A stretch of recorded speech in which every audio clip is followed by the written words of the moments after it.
عمل صالح کی توفیق کا ملنا اور اس پر عمر بھر استقامت کا نصیب ہونا، یہ دو نعمتیں اگر یکجا ہو جائیں تو اس کے برابر کوئی نعمت دنیا میں نہیں ہے کہ کسی ایک عمل صالح کی توفیق نصیب ہو اور اس توفیق کے ساتھ اس پر استقامت نصیب ہو۔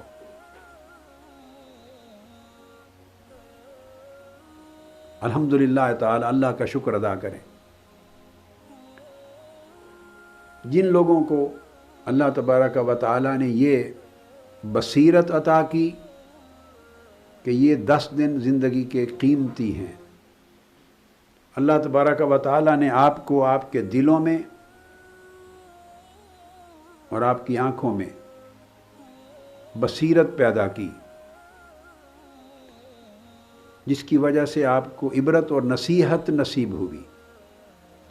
یہ اس عبرت اور نصیحت کا نتیجہ ہے کہ آپ اس عمل صالح، اس اعتکاف، اس سالانہ خلوت اور روحانی تربیت کے لیے خود کو وقف کرنے کے قابل ہوئے۔ یہ اولاً اللہ تبارک و تعالیٰ کی توفیق اور ثانیاً اللہ تبارک و تعالیٰ کی طرف سے عطا کردہ بصیرت ہے۔ اور یہ بصیرت اللہ رب العزت ہر ایک کو عطا نہیں کرتا، یہ توفیق اور بصیرت ہر ایک کو نہیں نصیب ہوتی، یاد رکھ لیں۔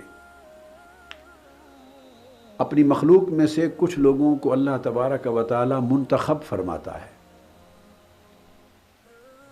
اور جنہیں وہ منتخب فرماتا ہے انہیں بیداری عطا کرتا ہے۔ تو اللہ رب العزت جنہیں کچھ حصہ بیداری میں سے عطا کرتا ہے، کچھ حصہ بیداری میں سے، انہی کو یہ توفیق بھی دیتا ہے اور استقامت بھی دیتا ہے۔ اور اگر استقامت کے ساتھ لوگ اس بیداری کی حالت پر اللہ کی طاعت اور اللہ تعالیٰ کی عبادت، اس کی بندگی، اس کی طرف شوق اور محبت میں لگے رہیں تو باری تعالیٰ انہیں اپنے بندگان اخیار میں شامل کر لیتا ہے، اخیار میں شامل کر لیتا ہے۔ اور اگر وہ استقامت کے ساتھ اس توفیق پر قائم رہیں اور پلٹ کے غفلت کی طرف نہ جائیں اور ان کی بیداری بڑھتی رہے اور طاعت اور عبادت استقامت پر ہی نہ رہے بلکہ اس میں بھی دن بدن اضافہ ہوتا رہے، جوں جوں عمر گزرے تو عبادت کا شوق بڑھتا رہے، جوں جوں زندگی کے ماہ و سال بیتیں تو اللہ رب العزت کی طاعت، اس کی محبت، اس کی عبادت، اس کی معرفت، فکر آخرت، حضور علیہ السلام کی متابعت، ان تمام چیزوں میں اس کی لگن، اس کا عمل، اس کی استعداد اور اس کا عمل بڑھتا رہے، اضافہ ہوتا رہے۔ اگر اس طرح اضافے کے ساتھ چلے، یعنی ارادے میں کمی نہ آئے بلکہ اس کی قوت ارادے کی بڑھتی رہے اور عمل کی مقدار کم نہ ہو بلکہ بڑھتی رہے، تو بالآخر اللہ رب العزت ان بندوں کو اخیار میں سے اٹھا کے ابرار میں شامل فرما لیتا ہے، وہ اس کے عباد ابرار ہو جاتے ہیں۔ تو جو لوگ اللہ تبارک و تعالیٰ کی اس توفیق سے، نعمت سے ابرار ہوتے ہیں، ان کو اس دنیا میں زہد نصیب ہو جاتا ہے۔ اور زہد سے مراد یہ ہے کہ ان کی طبیعتیں دنیا سے بے رغبت ہو جاتی ہیں۔ یہ 10 دن جس اعتکاف کے لیے آپ آئے ہیں، یہ ایک علامتی زہد ہے، زہد کی ایک 10 روزہ علامت ہے کہ اللہ کا بندہ اپنا گھر بار، اپنا کاروبار، اپنے بیوی بچے، اپنے رشتہ دار، اعزاء اقارب، روز مرہ کے معمولات دنیا چھوڑ کر اور ان سے اپنا دل نکال کر روحانی تربیت کے لیے ایک خلوت میں، عبادت گاہ میں، خلوت گاہ میں، تربیت گاہ میں اللہ تعالیٰ کے دروازے پر آ کے بیٹھ جاتا ہے۔ تو یہ 10 دن کے لیے ایک علامتی اللہ پاک آپ کو زہد عطا فرماتا ہے۔ تو 10 دنوں کے لیے آپ کا یہاں آنا اور 10 دنوں کے لیے گوشہ درود میں آنا، جیسا میں نے کہا 10 دن اللہ کے دروازے پر آ بیٹھنا اور 10 دن حضور علیہ الصلوۃ والسلام کے دروازے پر آ کے بیٹھنا، ملائکہ کے ساتھ ہمہ وقت درود و سلام میں شریک ہونا، تو یہ جو لوگ اس پر استقامت سے عمل کرتے ہیں تو اللہ تبارک و تعالیٰ پھر راستہ کھولتا ہے۔ والذین جاہدوا فینا لنہدینہم سبلنا، جو لوگ کوشش کرتے ہیں، محنت کرتے ہیں، ریاضت کرتے ہیں، تگ و دو کرتے ہیں، ہمت کرتے ہیں اللہ کی راہ میں، تو اللہ پاک اپنے دروازے ان پر کھول دیتا ہے۔ اور پھر جو لوگ اللہ کی رضا طلبی میں محنت کرتے ہیں اور اپنی استعداد کو بڑھاتے ہیں،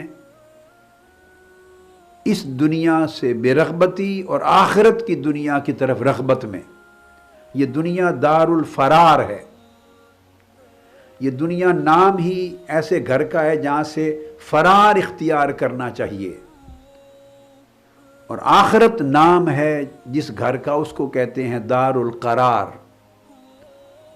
تو آپ دیکھیے جہاں سے فرار اختیار کرنا پسندیدہ ہو، وہاں دل کو کس طرح رغبت ہوگی، وہ کیسے دل ہوں گے جو ان میں اپنی رغبت اور اپنی چاہت پیدا کریں۔ اور آخرت کا نام دار القرار ہے، تو اللہ والوں کو اور اللہ کی راہ کے مسافروں کو اور ان کی طبیعتوں کو تو قرار ہی آخرت کے سودے میں ملتا ہے اور ملنا چاہیے۔ اس طرح پھر وہ اللہ کی ناراضگی کی راہ سے یہ لوگ بچتے ہیں اور عذاب نار، دوزخ کے عذاب سے ڈرتے۔ اس طرح اللہ تبارک و تعالیٰ طبیعتوں کی رغبت کو درجہ بدرجہ آگے بڑھاتا ہے۔ اس لیے اللہ رب العزت نے فرمایا کہ دنیا میں سکون نہ پاؤ، سکون دار القرار کی طرف تلاش کرو، آخرت کی طرف۔ جب سکون دار القرار سے جڑ جائے، اس کا رخ متعین ہو جائے، تو پھر انسان اس دنیا میں دھوکہ نہیں کھاتا، دنیا میں دھوکہ نہیں کھاتا، اس دنیا پر اعتماد نہیں۔ آپ کہیں کہ دھوکہ کیا ہے دنیا میں دھوکہ کھانا؟ سادہ بات، دنیا پر اعتماد کرنا یہ دنیا سے دھوکہ کھانا۔ جو آدمی اس دنیا کے جاہ و منصب، دنیا کے مال و دولت، دنیا کی زیب و آرائش، دنیا کی راحتیں اور نعمتیں، دو لوگ ہیں، ایک وہ شخص ہے جو ان کو استعمال کرتا ہے، ضرورت پوری کرتا ہے بس، مگر رغبت، دھیان، محبت، چاہت آخرت دار القرار کی طرف رکھتا، ایک وہ شخص ہے۔ اور دوسرا وہ شخص ہے جو ان تمام راحتوں اور نعمتوں پر اعتماد کرتا ہے۔ تو جب اعتماد کرتا ہے تو تب ہی ان کی طلب، حرص اور محبت دل میں بیٹھتی ہے۔ تو اگر کسی شخص نے دنیا کی طلب، حرص اور محبت اور چاہت کو دل میں بٹھا لیا تو اس کا مطلب ہے اس کو دنیا پر اعتماد کر بیٹھا، جبکہ دنیا اعتماد کی چیز نہ تھی، استعمال کی چیز تھی۔ اور یہ 10 دن جس کے لیے آپ آئے ہیں، یہ اس راہ پہ چلنے کے لیے اور اس آخرت کی رغبت اور اللہ کی محبت کو دل میں پیدا کرنے کے لیے یہ 10 دن ٹریننگ پیریڈ ہے۔ یہ اللہ تبارک و تعالیٰ نے تربیت کے لیے 10 دن مقرر فرمائے ہیں۔ اور یاد رکھ لیں، تربیت اور ٹریننگ کے بغیر کوئی کام انسان زندگی میں بہتر طریق سے نہیں کر سکتا۔ ہر کام کے لیے تربیت کی ضرورت ہوتی ہے۔ تربیت کے بغیر کوئی کام بھی کریں گے وہ اچھا امپیکٹ نہیں دے گا۔ اور انسان کے اندر یہ بھی ایک انسان کی طبیعت کو ایک دھوکہ ہے کہ وہ پڑھتا ہے تو سمجھتا ہے کہ اب تربیت کی حاجت نہیں رہی۔ یہ دو چیزیں یکسر مختلف ہیں، یہ بڑی اہم چیز ہے۔ ہم علم کو تربیت سمجھ لیتے ہیں، بس یہ بہت تعلیم کو تربیت سمجھ لیتے ہیں۔ ان دو چیزوں میں زمین آسمان کا فرق ہے۔ تعلیم کبھی تربیت نہیں اور نہ تربیت کا بدل ہے۔ تعلیم نام ہے کسی چیز کو جاننے کا، اور اس کو بہتر طریقے سے کرنا کیسے ہے، یہ شعبہ ہے تربیت کا۔ اس لیے حضور علیہ الصلوۃ والسلام کے فرائض منصبی میں جب فرمایا ہمیشہ ارشاد فرمایا یتلو علیکم آیاتنا ویزکیکم، تربیت کو پہلے رکھا، آپ دیکھیں، وَيُعَلِّمُكُمُ الْكِتَابَ وَالْحِكْمَةَ، تعلیم کو بعد میں رکھا، اس لیے کہ تربیت سے علم کا چشمہ بھی پھوٹ پڑتا ہے، اس لیے تربیت کو تعلیم سے پہلے رکھا ہے، جبکہ تعلیم سے تربیت کا چشمہ نہیں پھوٹتا۔ یہ بات بڑی اہم ہے۔ جب آپ اپنے آپ کو تربیت کے پروسیس میں ڈالتے ہیں تو تربیت کسی چیز کے کرنے کا سلیقہ ہے، ادب ہے، ادب سے، سلیقہ سیکھ لینے سے، تربیت ٹریننگ لینے سے خود بخود علم کا چشمہ پھوٹتا ہے۔ تربیت پھر یاد رکھ لیں عزیزان محترم اور خواتین و حضرات، تربیت سلوک ہے، آپ اس کو دوسرے لفظوں میں سمجھاؤں، تعلیم فقط علم ہے، اور ہر صاحب شریعت صاحب طریقت نہیں ہوتا، مگر ہر صاحب طریقت صاحب شریعت ہوتا ہے۔ طریقت کبھی وجود میں نہیں آتی جب تک شریعت پہلے موجود نہ ہو، اور خالی شریعت موجود ہو تو لازمی نہیں کہ طریقت بھی ہو۔ اس لیے حضور علیہ الصلوۃ والسلام کے طریق تربیت میں جن چیزوں کا تعلق تربیت سے ہے ان کا ذکر پہلے کیا، آپ ذرا غور کیجئے، اور علم کا ذکر بعد میں کیا۔ ان پر یہ رسول صلی اللہ علیہ وسلم اللہ کی آیتیں تلاوت فرماتے ہیں تاکہ آیتوں کا نور ان کے قلب و باطن پہ وارد ہو اور انہیں خبر ہو، اس سے یکزا بیداری پیدا ہوتی ہے۔ یتلو علیہم آیاتہ، تلاوت آیات سے بیداری کا راستہ کھلتا ہے، تو تربیت کا پہلا قدم بیداری ہے۔ وَيُزَكِّيهِمْ، اور پھر ان کا تزکیہ فرماتے ہیں، یہ روحانی تربیت ہے۔ دو چیزیں بڑی پابندی کے ساتھ رکھیں، ایک تو بڑی زیادہ، پہلے سے زیادہ سختی کریں صمت کی، سکوت کی، خاموشی، کلیتاً خاموشی، کہ سوائے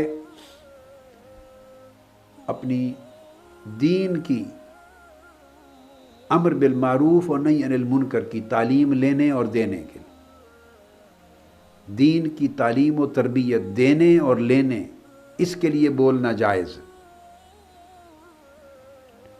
جس کو کہتے ہیں نصیحت کرنا، دین کی نصیحت لینا اور دینا، اس کے لیے بولنا جائز ہے۔ اور دوسرا اللہ کا ذکر، تلاوت اور اس کی عبادت کے لیے زبان کھولیں، اس کی اجازت۔ تیسرا، اشد ضروری کوئی حاجت لاحق ہو،